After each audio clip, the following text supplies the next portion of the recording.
నా పేరు పి. కీర్తన. నేను ఇంటర్ సెకండ్ ఇయర్ బైపీసీ చదువుతున్నాను.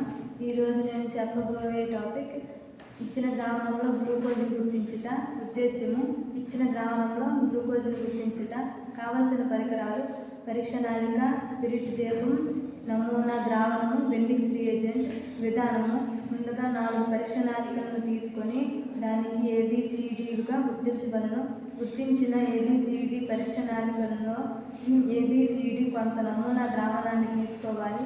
ప్రతి పరీక్ష నాళికలో 5 మిల్లీలీటర్ల బెండిక్స్ రియేజెంట్ను కలపాలి. కలిపిన ద్రావణమును మరగనిచ్చి చల్లార్చనివ్వాలి.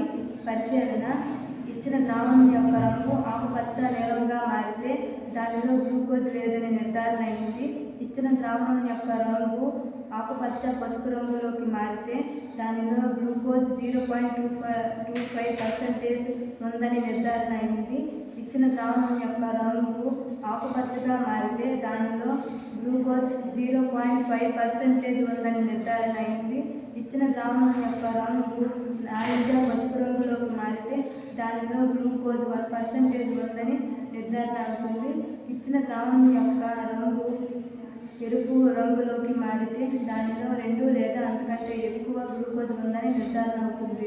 ఫలితము: ఇచ్చిన ద్రావణము ఎరుపు రంగులోకి మారింది కావున దానిలో 2 లేదా 3% లేదా అంతకంటే ఎక్కువ గ్లూకోజ్ ఉందని నిర్ధారణ అయింది.